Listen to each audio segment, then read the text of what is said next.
Right, here we are, back down at the Wine Cellar on that busiest of times at the run-up to Christmas. It's when everyone's thoughts, I say everyone, mine I suppose, and hopefully everyone else's, turns to the big day, and then you're often thinking about what you're going to have with your turkey dinner, whatever it might be, all those sort of things, which we're going to come to in a moment. But the man himself, JJ, is with us down here at the Wine Cellar today. It's been a rough old time in the wine trade of late. I think everyone's been more than aware of the problems that Brexit have been causing, but there's been other issues floating around as well when it comes to actually bringing the wine in that we're able to buy. Yeah, absolutely. I mean, I think historically everyone's always thought, the harvest of wine was what drives the price that we see on the shelf, but there's so much more to it. There's, obviously duty everyone's aware of. A lot of that money in that bottle of wine goes to the government, whether it's on VAT or the duty side.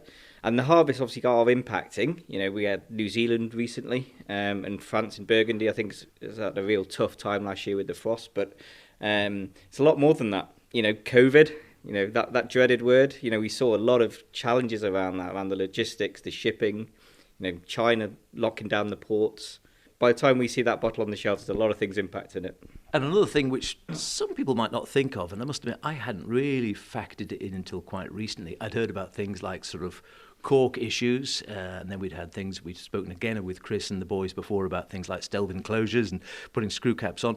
But actually the bottles themselves, I mean, there is a cost and to the actual glass bottle that people sort of expect to see their wine in. Yeah, I mean, glass has been a real challenge. Dry goods across the board, whether it's cardboard or glass, etc., in the closures. But glass in particular at the minute is really driving both some cost and challenge, because for a number of reasons, actually. I mean, firstly, Ukraine, the war in Ukraine, people don't realise that things like that impact, where we're getting the closures from, where we're getting glass bottles from, the energy prices. So those glass factories are using a hell of a lot of energy now, and the cost of that is then driving up through. I suppose the other interesting thing about bottles of wine is, there's different shapes. Everyone's aware of different shapes and different colours, but with the shortage of glasses, do we want to change the shape of the bottle? And they're holding up wine production to meet the standards they want. Like rosé, you don't really want it in a dark bottle. So they then have to wait for the clear glass to be available. So yeah, glass is a real problem. And it is a lot about image when we're talking about wine and glass here. I mean, it sounds a bit daft because in theory, I assume you could put the wine into another container, not glass, be it plastic or be it cardboard. And of course you can get boxes of wine. But is it just all about the image and what people expect a good wine to be in? If they're going to spend a reasonable amount on a really nice wine, a nice Burgundy or a nice Bordeaux or something, they don't expect it to be, say, in a box. Yeah, no, I think there's definitely a perception of that. I know personally, I'd much rather drink it out of well, not out of the bottle, shall we say, but from a bottle. But yeah, you can actually now get some reasonably good wines in boxes. We don't currently carry any, but there's certainly an option there. I mean, cans as well. Canned wine's a new thing. And again, it works. Yeah. And people actually, are they going for canned wine? I confess, I've seen the canned wine.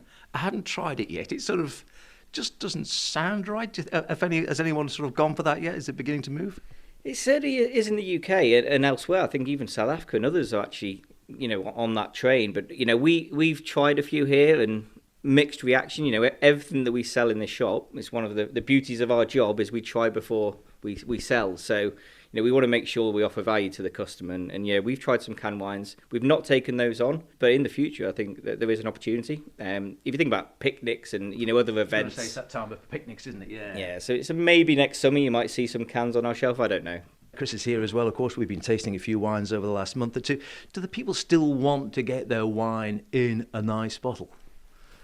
Yeah, I think for a lot of people, certainly the sort of visual impact of a wine and the way it looks is very, very important to them. Certainly, I mean, if you look at rosé as a segment, for example, most of us know Provence rosé, and there's a wide variety of bottle shapes and designs and all that kind of thing coming out these days. You think of the swear word Whispering Angel and how pretty that bottle is and whatever, and people go for it on the look and the name, of course, as well. So yeah, people are definitely, they drink with their eyes before they actually taste the product as such.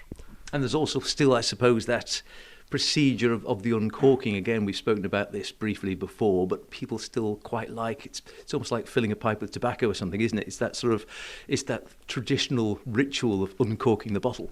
Absolutely. At the end of the day, we are all habitual people, and we like our little processes and all that kind of thing, our reward procedures, all that sort of thing. So certainly the sound of uncorking a bottle and going through the process of it, it's almost like the modern equivalent of fire, if that makes sense. You need a bottle to uncork. There are plenty of bottles down here which you can come and uncork, of course, down at the Wine Cellar.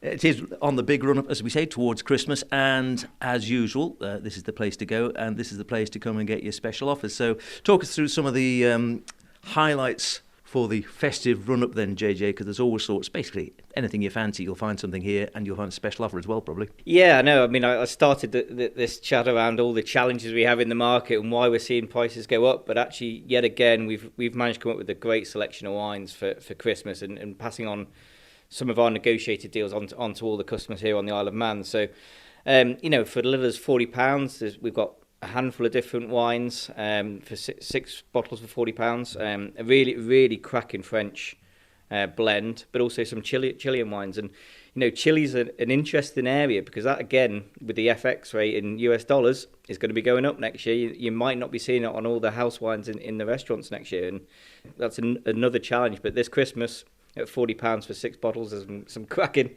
wines there. Stock up. Stock up. And the Chilean wines, again, we've been speaking about those briefly. They have been cracking value of late, and the quality of wines there just seems to get better and better. Yeah, no, it really does. I mean, we've got a few from Chile on. Even the Reserva range at £45 for 6 is superb, and you can mix and match. So you can have, your Cabernet Sauvignon, your Sauvignon Blancs, Carmenères. Great with a little bit of spicy notes, and with your Indian meals or others. But then moving on, we obviously we're going to talk about Christmas in a minute, but, Fleuries and Burgundies, a good matching. So we've got those on the offer sheets as well, equivalent of £12.50 a bottle. Absolutely superb value. New Zealand Sauvignon, it's still a firm favourite amongst the customers. Again, that's on offer at 6 for 60, which is a great wine, £13.95 normally retail. Champagne, Carver's back. I was going to say, well, you've got to have bubbly. Surely everyone has some bubbly at some stage of a Christmas. Yeah, so we actually, interestingly, it's the first Christmas we've not promoted Prosecco for a number of reasons, but we wanted to show off Carver. It's absolutely, again, great value, £55 for 6 bottles, so you're less than a tenner a bottle. Then, Champagne, we've got a superb one on at £20. I mean, that, I don't know how we've done it, but that's superb value if you want to go into the Champagne route. We've even got a Premier Cru from Gremier at $32.95, I think it is. Limited stock of that, but we've got something to suit everyone here. Get in there if you want to get that Gremlin before the big day. Could be the one for Christmas, maybe. Chris, as the JJ was just mentioning there, this Prosecco's been so in of late. Do you reckon, just thinking outside the box a bit, has the, if you'll excuse the pun, the Prosecco bubble burst? Are people thinking now more Carvers, other sparkling wines, or going for great value champagnes? I think people are firstly starting to become a lot more aware of the differences between sort of Prosecco and traditional method fizz like Carver. Whether, I mean, I've always had the sort of view of if it's easy to say, people are going to drink it. And for some reason, Prosecco is easier to sort of say and understand than Carver. I think Carver also kind of suffered a little bit a few years back from sort of a reputation for being a bit lower quality kind of thing. Personally, I think it's the other way around. I think you get some extremely good quality Carver for not bad pricing at all, like JJ alluded to. We've got a good stack in the shop at 6 bottles for £55. And when we tried it before we took it on, the lot of us turned around to each other and said, wow, that, for the money, bob on. And, we're all sort of wine insiders. So a lot of us are Carver drinkers over Prosecco anyway. But I think certainly, at this kind of level, there's no harm in trying a bottle and comparing it to a Prosecco if that's what you normally drink, and just having that little experiment and seeing would you prefer something with that bit more flavour and that slightly different flavour profile to it with a bit more kind of craft going into it. I'm not saying there's no craft goes into Prosecco at all. I'm just saying it's a nice different style to awaken the palate again, I suppose. And any of the special offers that really caught your eye, because JJ's been highlighting some of those of people coming in and wanting maybe, like I said, to get A, great value, and B, a collection, so they don't have to think too much themselves. They can just go in and get the one package. There are some unbelievable things on, actually. We had a lot of fun kind of pulling all this together, to be honest. Particular standouts for me, we've got a very, very good Chenin Blanc from South Africa, which is in the sort of 6 for 60 range. That's normally about 13, 14 quid a bottle, and that is lovely bit of barrel fermentation to it. That is the kind of thing that screams roast turkey to me. So yeah, that's definitely one to look out for. Also, some of the Italian stuff. So we brought in a really funky sort of Paso style called Urban Park, which is very similar to like your kind of Valpolicella sort of style of wine, which is easily a crowd pleaser for people. So yeah, if you like that little bit of kind of rich warmth in your wines with that sort of sweetness in your reds, very good one to go for there. Then at the slightly higher end as well, as JJ said, we've got a trio of French wines actually, Beaujolais, a Macon, and a Bordeaux in there, 6 for 75, all of which are extremely good at that money, to be fair. And then at the sort of higher end of it as well, we've got a beautiful Chablis coming in. That's on the shelves already, actually.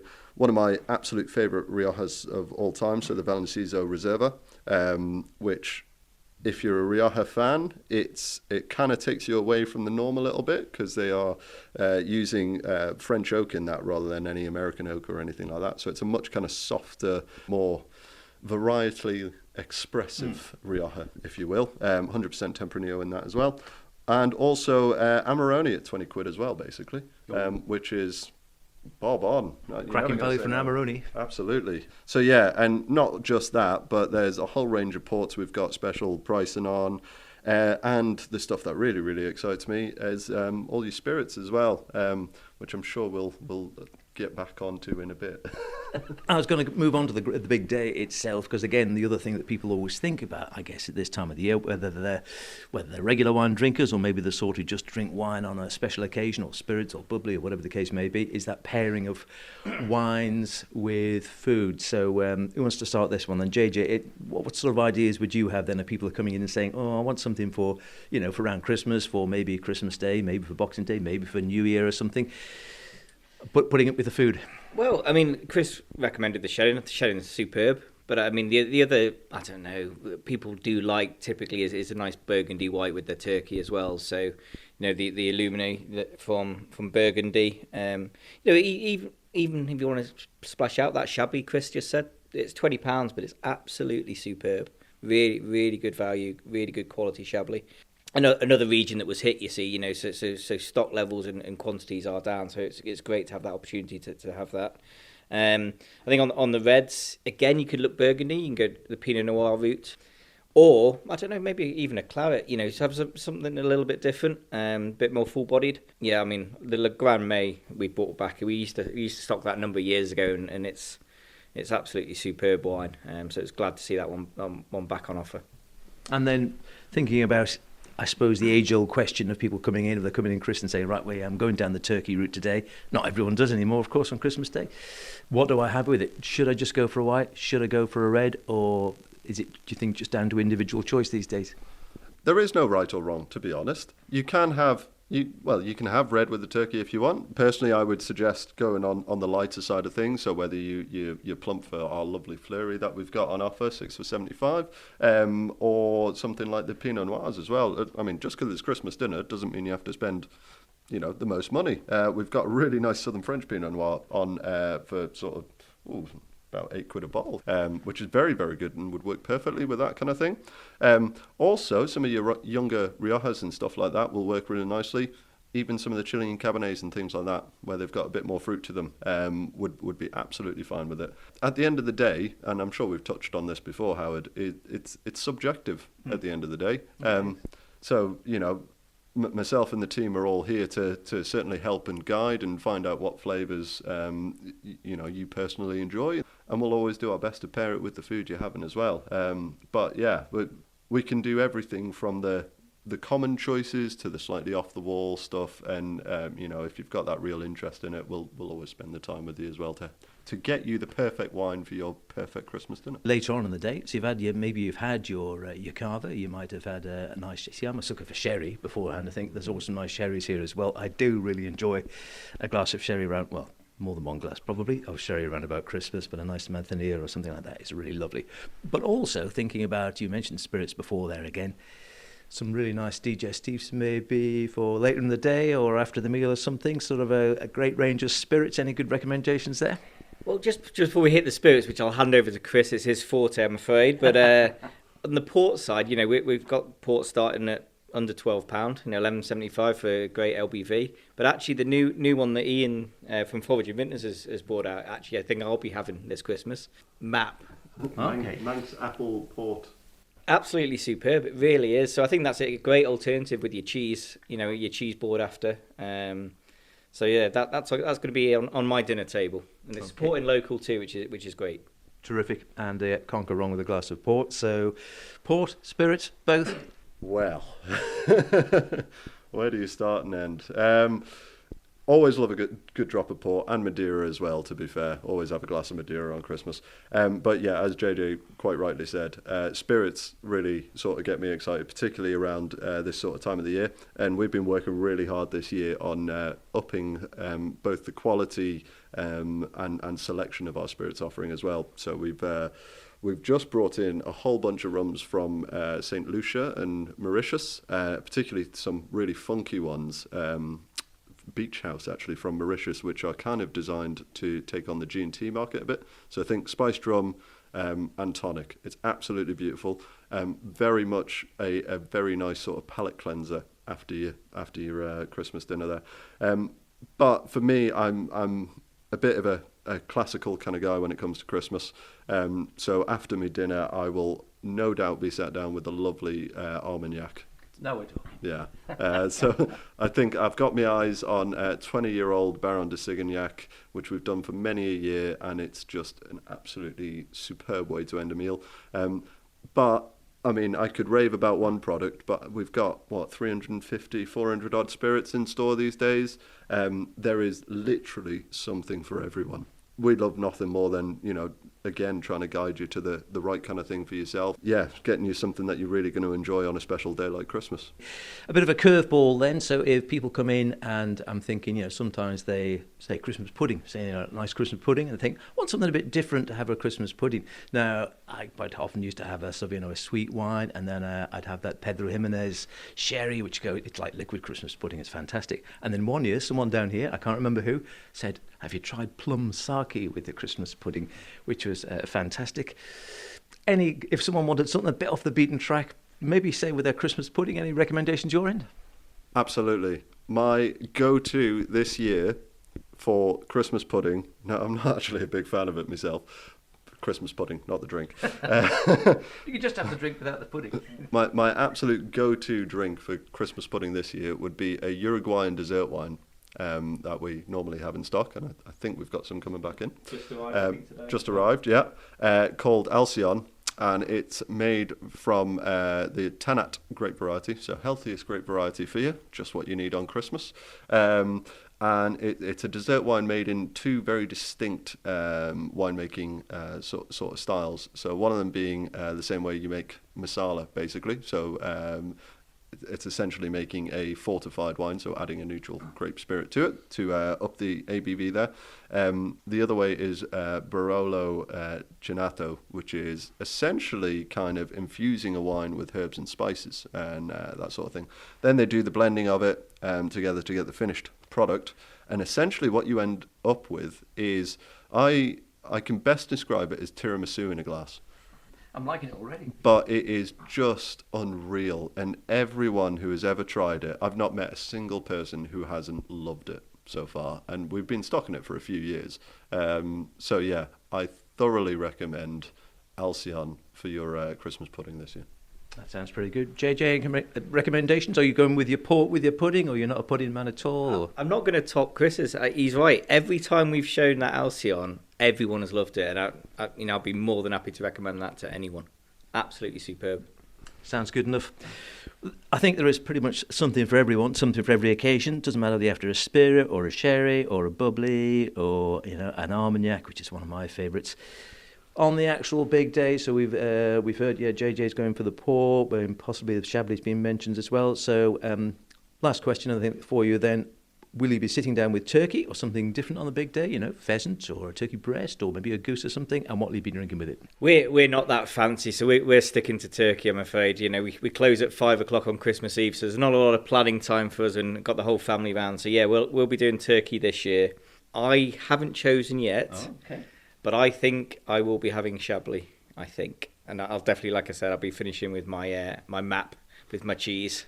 Looking forward to that already, actually. Yep, I'm with you there. That sounds pretty good. We know you'll be having your Armagnac to finish off. What do you reckon? Or you might be having your pudding wine there as well, which sounds good. Or what are you going to have with the main event? I've got a confession to make. I've never had turkey at Christmas. we growing up, we always had something different every year. I think my favourite one was when we had lobster, just lobster. Another thought, of course, in the run-up to Christmas, lots of people looking for not necessarily just drinks for themselves and the family, but maybe gifts for others. And, of course, the ubiquitous Secret Santa. It's always impossible. But who doesn't like maybe something they could enjoy drinking at some stage around the festive period? So some sort of gifty packs, things like the beers as well. There's the boutique beers as well, which have been going really well. Yeah, so on the beer front, the Round Corner Brewery, it's only been going for about 3 or 4 years. I think it was around COVID they set up, and they were over actually showing their beers recently. That's just come in, so we've done some nice 6-packs with them. We've got gift packs with beanies. We've got, going a bit out there, so something to keep your head warm in these cold days. But away from beer, we've got little port packs, we've got rum packs, we've got gin packs, whiskey. We've got all kinds of Secret Santa-esque, gifts, ranging from sub £10 upwards. So it can fit for anyone's Secret Santa budget. Perfect. Anything on your end that you've been on the gifty pack front, Chris?